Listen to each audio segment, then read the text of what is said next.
사랑해 주님, 오늘도 할렐루야 성가대 찬양 통해 우리가 하나님께 감사한 마음을 고백하고 또 함께 은혜를 나누게 하시니 감사합니다. 주님, 이 시간 주의 말씀을 들을 때 우리의 마음을 활짝 열어주옵소서. 말씀 안에서 우리가 가야 할 길을 찾게 하시고 참된 진리를 알게 하시며 주님을 통해서만 얻을 수 있는 생명을 누리게 하옵소서. 우리 구주 예수님의 이름으로 기도합니다. 아멘. 할렐루야. 한 주간 평안히 잘 지내셨습니까? 2023년 이제 절반을 보냈습니다. 그리고 새로운 시작점에 서 있는 7월 첫째 주일이고요. 오늘은 또 맥주 감사 주일입니다. 지난 3반기 동안에 하나님께서 베풀어 주신 은혜를 우리가 잘 기억하고 또 기억하는 그 은혜를 우리의 입술로 삶으로 표현하는 그런 시간입니다. 그래서 제가 지난 주일 예배 때 광고 시간에 오늘이 맥주감사절이라는 것을 성도님들께 알려드리면서 한 주 동안에 상반기를 돌아보시고 감사 제목들을 찾아보시라, 묵상하시라 라고 말씀을 드렸습니다. 기억나시나요? 네, 기억나시나요? 네, 한번 우리 성도님들께서 짧은 시간이지만 한번 쭉 생각해 보십시오. 잠깐이라도. 내가 지난 1월부터 6월까지 나의 삶 속에서 우리의 가정과 또 뭐 교회 안에서 하나님께서 내게 주신 감사의 제목들이 무엇이 있을까? 참 많습니다. 하지만 막상 생각하려고 하면 또 안 떠오르는 게 사실입니다. 저도 우리 성도님들께 그렇게 말씀을 드렸으니 한번 생각해 봤습니다. 말씀을 준비하고 묵상하기 전에 책상 위에 종이 한 장을 꺼내 놓고 펜을 들고 쭉 이렇게 한번 적어 봤습니다.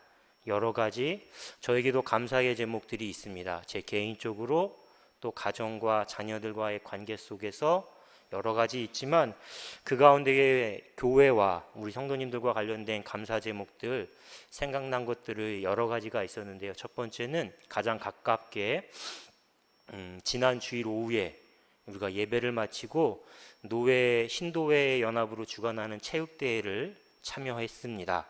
그런데 우리 교회가 앉은 자리, 그 지역이 왜 그런지 유독 더웠습니다.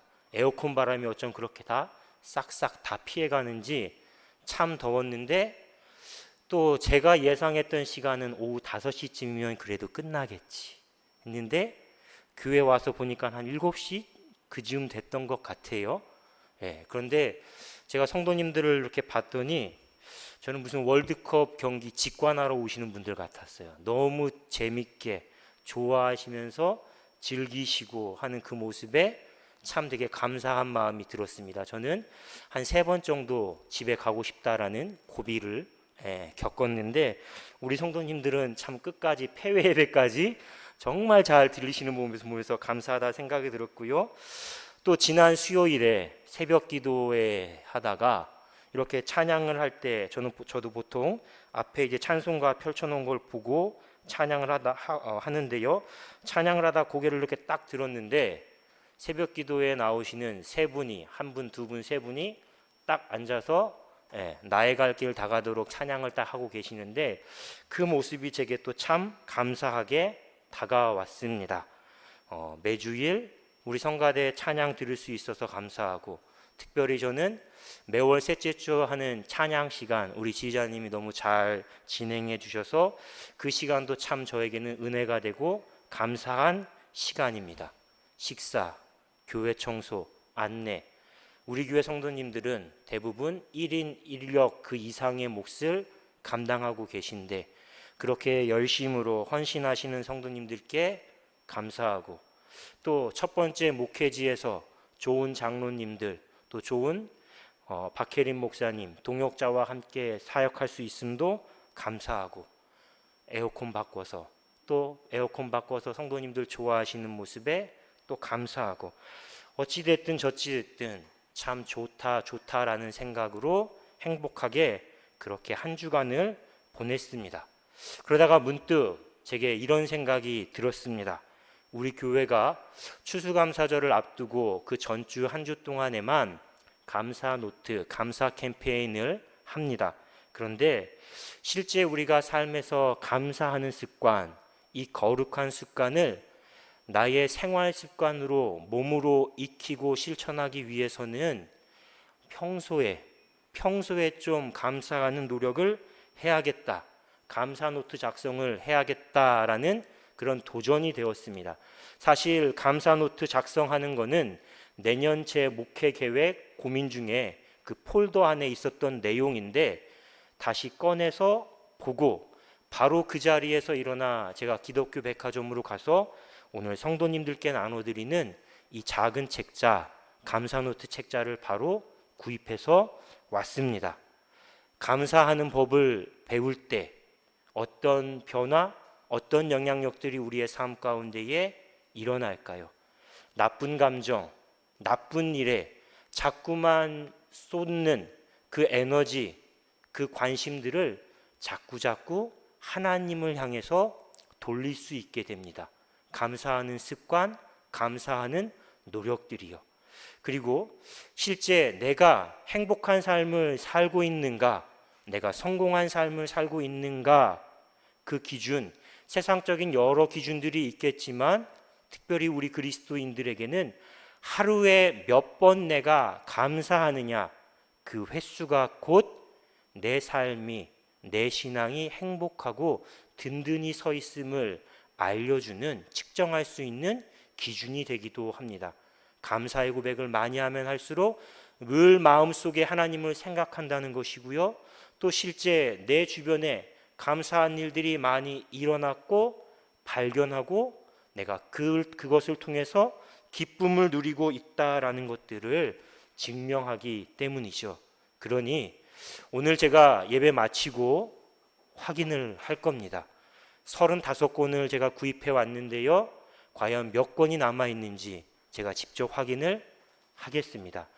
꼭 가져가셔서 시도, 도전을 시작하시기 바랍니다. 화장대 위에 놓으시고요. 사무실에 출근하시는 분들은 책상 위에 놓으시고, 운전하시는 분들은 운전대, 운전석 옆에 조그마한 수납 공간 또 옆에 있지 않습니까? 거기에 두시고 정말 짧게는 하루에 1분, 3분, 5분 감사 제목 하나에서 5가지를 계속 생각하시면서 묵상하시면서 기도하시고 또한 실제 그 감사의 기쁨을 누릴 수 있는 그런 삶을, 그런 2023년 하반기를 살아가시기를 주님의 이름으로 소망합니다. 더불어 오늘 이 시간에는 우리가 하나님께 감사할 때 기억해야 하는 감사의 중요한 원칙과 방법에 대해서 함께 말씀을 나누려고 합니다. 오늘 우리가 함께 읽은 이 역대하 말씀의 주인공은 여호사밧 왕입니다.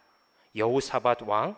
이 여호사밧 왕은 분열된 이스라엘의 남유다의 네 번째 왕이었습니다. 네 번째 왕으로 25년 동안 남유다를 통치했습니다. 역대하 17장 말씀을 보면 이 여호사밧 왕에 대해서 이렇게 설명하고 있습니다. 한번 성경을 펼치고 계신 분들은 앞장에 역대하 17장을 한번 펼쳐보시기 바랍니다. 1절부터 쭉 여호사밧 왕이 어떤 인물인지에 기록하고 있는데요. 간단하게 제가 1절부터 6절까지 말씀에 한해서만 구분을 해보면요. 1절부터 쭉 4절까지 그리고 6절은요. 여호사밧 왕이 어떤 왕이었는가, 그가 어떤 일을 행했는가에 관한 말씀입니다.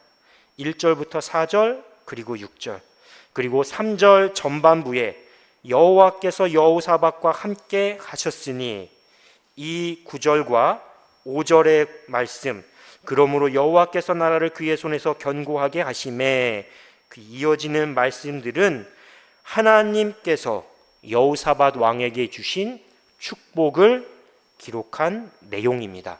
그런데 이 말씀 가운데의 요절은 1절과 6절입니다.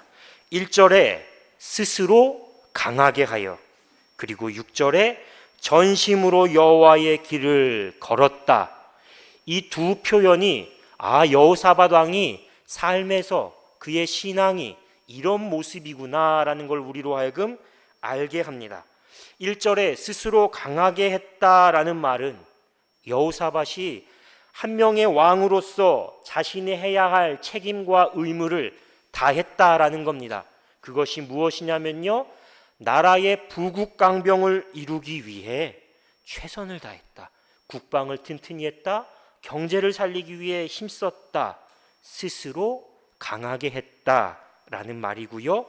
6절에 전심으로 여호와의 길을 걸었다라는 건요, 여호사밧 왕이 산당을 철거하고 또 여러 가지 일들을 하면서 하나님께서 기뻐하시지 않는 우상숭배, 그 우상숭배를 막기 위해 온 마음과 힘을 들였다라는 뜻입니다. 스스로 강하게 했다, 전심으로 여호와의 길을 걸었다. 그 왕이 바로 여호사밧 왕입니다. 이렇게 여호사밧은 하나님 앞에서나 한 명의 신앙인으로서나 또 사람 앞에서나 한 명의 왕으로서나 참 신실한 왕이었던 것입니다. 그래서 여호사밧 왕은요, 남유다의 여러 왕들 중에 히스기야, 요시야와 더불어서 유다의 3대 선왕이었다 라고 평가를 받습니다. 그런데 이렇게 삶에서나 신앙에서나 모범적이었던 이 여호사밧 왕에게도 큰 위기가 찾아왔습니다. 오늘 본문의 내용인데요, 모압, 암몬, 그리고 마온 사람들, 이 이방 족속들이 함께 힘을 모아서 연합군을 결성했습니다. 유다의 턱 밑까지 진격해 온 상황입니다. 오늘 우리가 읽은 이 역대하 20장 말씀에는요, 바로 이와 같은 위기 상황 속에서 여호사밧 왕이, 그리고 유다 백성들이 하나님께 어떻게 대응했는가, 유다 백성들이 어떻게 대응했는가, 그리고 하나님은 유다 백성에게, 여호사밧 왕에게 어떻게 응답하셨는가에 대해서 잘 기록하고 있습니다. 이 내용을 제가 말씀을 묵상하며 이렇게 한마디로 좀 정리해 봤습니다. 하나님과 여호사밧 또 유다 백성, 이 둘 사이에 바라봄의 법칙이 이루어졌다. 바라봄의 법칙. 먼저 여호사밧 왕은요, 3절을 보시면 이 위기 앞에서 제일 먼저 유다 백성에게 금식을 선포합니다. 금식. 그리고 온 백성들과 함께 성전에 모여서 하나님께 간구합니다. 기도합니다.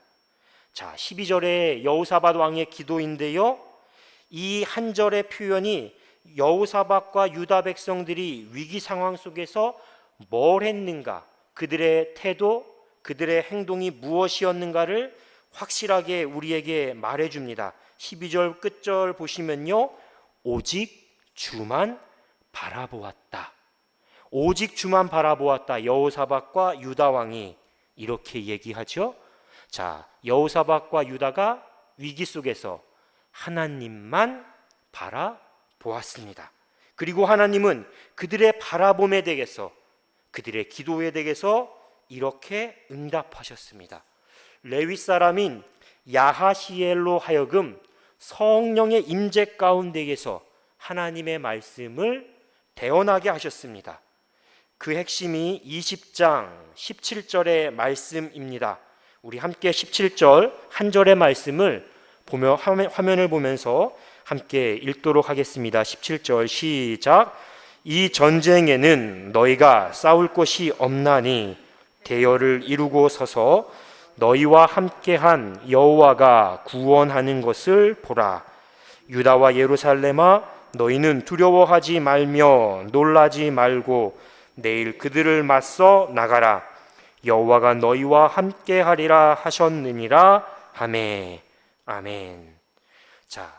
이렇게 위기의 순간 여호사밧과 유다 백성은 오직 하나님만을 바라보고 기도하고, 하나님은 택하신 사람을 통해서 내가 너희와 함께하니 두려워하지 말라, 내가 구원하는 것을 보라, 보라, 이렇게 말씀하시죠. 그래서 바라봄의 법칙인 것입니다. 하나님의 말씀을 대언한 이 야하시엘이라는 사람, 이 사람의 이름, 그 뜻도 하나님을 보는 자, 하나님을 보는 자라는 뜻입니다. 사랑하는 성도 여러분, 우리도 삶의 위기와 문제 상황 속에서 이렇게 하나님만 바라보고 하나님을 의지하고 기도해야 하지 않겠습니까? 이것이 우리가 위기로부터 탈출할 수 있는 방법, 참된 지혜인 줄 믿습니다.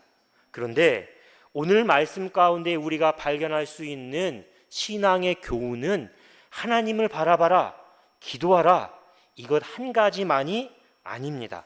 제가 오늘 말씀에서 주목한 주제는 따로 있습니다.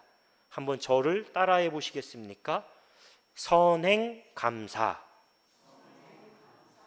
다시 한번 좀 더 크게 해보세요. 선행감사. 네, 착한 일을 해서 감사하라, 이 뜻이 아닙니다. 선행, 먼저, 모든 일에 먼저, 어떤 결과가 나오든지 상관없이 그 결과가 결정되기 전에 먼저 하나님께 감사하라. 그게 바로 선행감사의 뜻입니다. 오늘 본문 21절 말씀을 보면요, 예상 밖의 장면이 펼쳐집니다. 21절을 보면 전쟁에 나가는 이 유다 군대 맨 앞에 무기를 든 사람들이 아니라 누가 서 있습니까? 누가 앞장섰습니까? 거룩한 예복을 입은 노래하는 자들입니다. 오늘로 말하자면 성가대, 찬양대를 전쟁에 나가는 군대 맨 앞에 배치한 것이죠. 뜻밖의 배치, 광경 아닙니까? 그런데요, 예상 밖의 모습은 또 있습니다. 이 성가대, 찬양대가 노래하는 그 내용, 가사를 보면 이렇습니다. 여호와께 감사하세, 그의 인자하심이 영원하도다. 여호와께 감사하세, 그의 인자하심이 영원하도다. 한번 생각해 보시기 바랍니다. 지금 이들이요, 전쟁을 다 마치고 승리를 거두고 승리의 기쁨에 한껏 취해서 돌아오는 개선행렬이 아닙니다. 지금 전쟁에 나가고 있습니다. 출정하고 있는 거죠. 전쟁의 승패가 어떻게 될지 모릅니다. 승리하게 될지 패배하게 될지 하나도 결정되지 않은 상황입니다. 그런데 여호사밧과 유대 백성들은 그 상황에서 먼저 하나님을 찬양하고요, 하나님께 감사하며 영광을 돌리고 있습니다. 왜? 아니, 결정된 게 아무것도 없는데 왜 이렇게 먼저 감사하고 먼저 찬양하고 있을까요? 김칫국을 마시는 걸까요? 이들이 찬양할 수 있는 이유, 감사할 수 있는 이유는 단순합니다. 선하시고 인자하심이 영원하신 하나님, 그 하나님에 대한 신뢰 때문입니다. 여하시엘을 통해 말씀하셨던 그 말씀, 내가 너희와 함께 하겠다, 너희는 내가 구원하는 것을 볼 것이다 라고 한 이 말씀을 들음에서 끝난 것이 아니라 실제 믿은 겁니다. 절대적으로 그래, 말씀하셨으니 이루어 주실 것이다 라는 확실한 믿음이 있었기 때문에 결과를 보지 않고 먼저 하나님께 감사할 수 있었던 것이죠. 이렇게 선행감사가 이들에게, 여호사밧과 유다 백성 사이에서 일어난 것입니다. 성경에 보면요, 이 선행감사를 했던 많은 인물들이 있습니다. 그 중에 우리가 잘 알고 있는 다니엘이 선행감사의 대표적인 인물이라고 손꼽을 수 있는데요. 바벨론의 포로로 끌려간 다니엘입니다.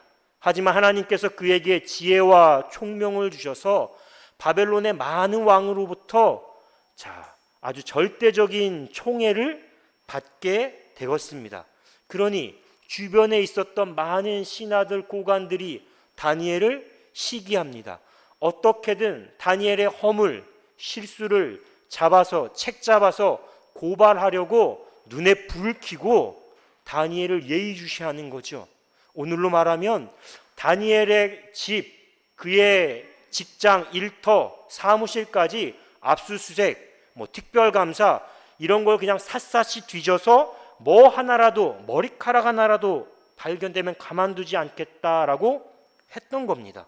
그런데 다니엘에게서 어떤 실책과 허물도 발견할 수 없게 되니까 그들이 짜내서 발견한 책략, 그것이 무엇입니까?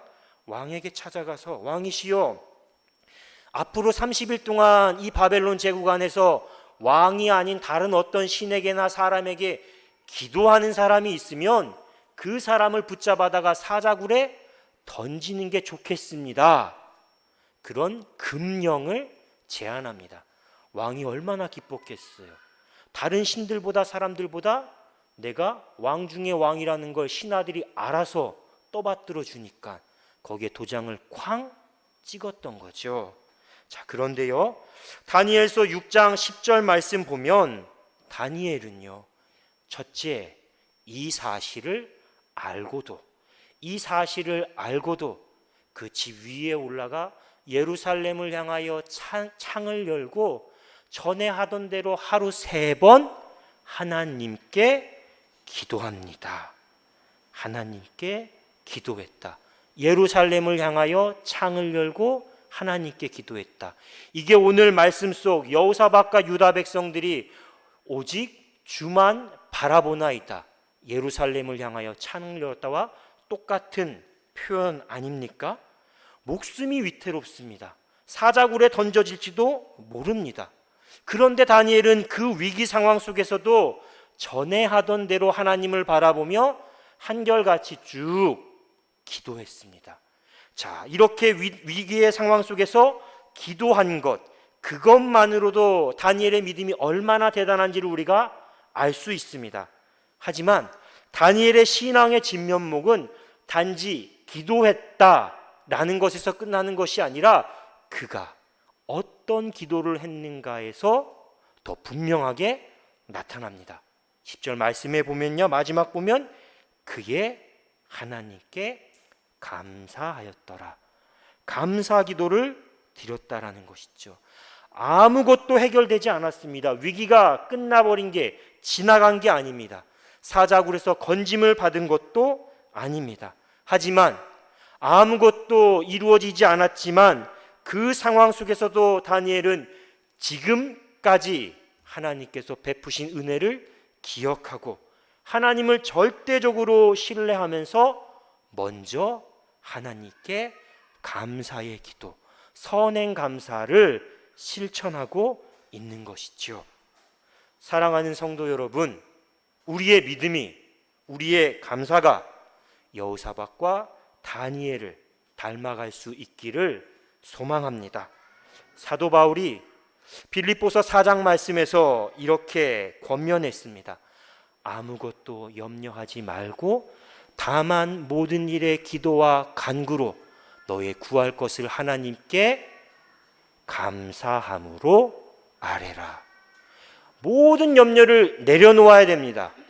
우리가 구할 것을 하나님께 기도해야 됩니다.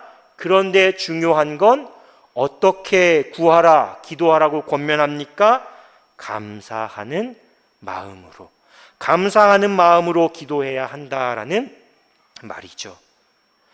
모든 문제가 다 해결되고 비바람이, 폭풍우가 다 몰아쳤다가 끝내서 잠잠해진 다음에 그 다음에 하나님께 감사하는 것도 참 소중한 일입니다.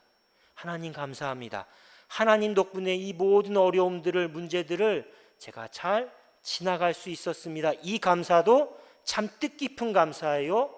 그런데요, 결과를 다 보고 나서 감사하는 건요, 모든 사람들이 누구나 해야 하고 할 수 있는 지극히 상식적인 수준의 감사입니다. 그렇지 않습니까? 은혜를 베풀었는데, 고마움을 받았는데 감사하지 않는 건 배은망덕하다라고 우리가 이야기하지 않습니까? 그건 누구나 해야 하고 할 수 있는 감사라는 겁니다. 성경이 우리에게, 오늘 말씀이 우리에게 가르쳐 주시는 감사, 진정한 의미의 감사는 상황과 결과에 상관없이 먼저 감사하는 겁니다. 선행 감사입니다. 선행 감사는 감사의 조건과 이유를 문제의 해결이나 어려운 상황이 어느 순간 반전이 되었다, 그런 데서 찾지 않습니다. 우리가 하나님께 먼저 감사할 수 있는 이유, 그 조건은요, 딱 하나입니다. 하나님 그분이 선하시기 때문에, 인자하시기 때문에, 그 선하심과 인자하심으로 지금까지 우리의 삶을 지키시고 인도하셨고, 앞으로도 우리의 삶 가운데의 선한 능력과 도우심으로 함께할 것을 내가 믿기 때문에, 기대하고 소망하기 때문에, 그 이유 하나 때문에 먼저 감사할 수 있는 거죠. 이렇게 우리 안에 믿음이 있으면, 하나님을 신뢰하면 먼저 감사할 수 있습니다. 나아가서요, 결과와 상관없이 끝까지 감사할 수 있습니다. 먼저 감사할 수 있고요, 끝까지 감사할 수 있는 것이죠. 이것이 선행 감사의 비결이요 능력입니다. 오늘 말씀을 보십시오.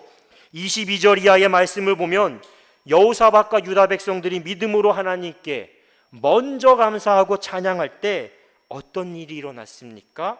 22절 시작.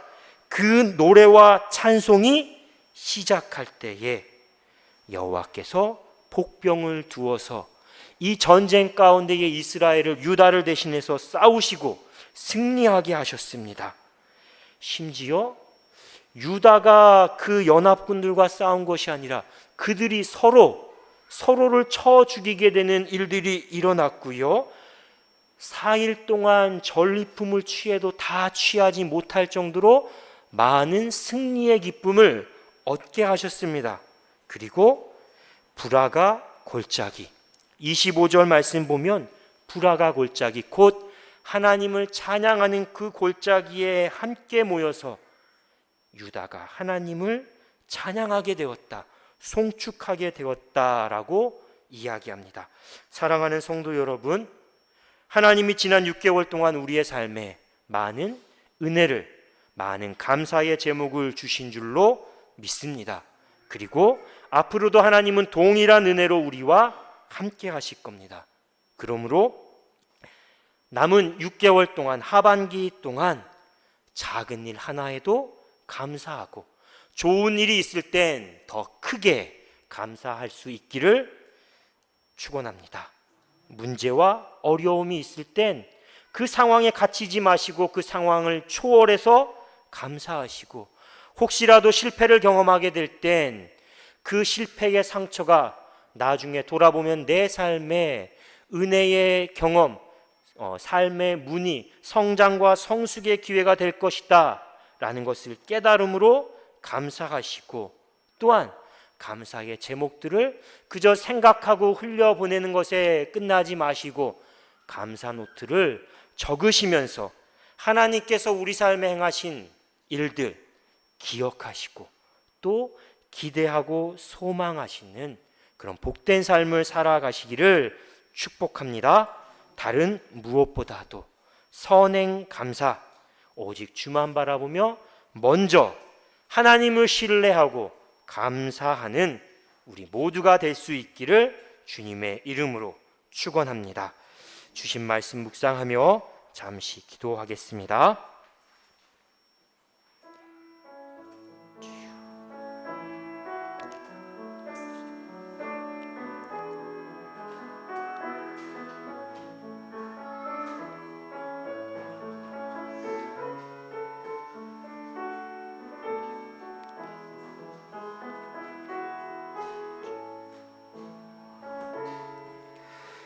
사랑의 하나님, 오직 믿음으로 주님을 바라보게 하여 주옵소서. 어떤 상황에서도 하나님이 베푸시는 선한 능력, 또 우리 가운데 행하실 일들을 기대하면서 모든 일에 먼저 감사할 수 있는 선행 감사의 삶을 살아가게 하옵소서. 예수 그리스도의 이름으로 기도합니다. 아멘.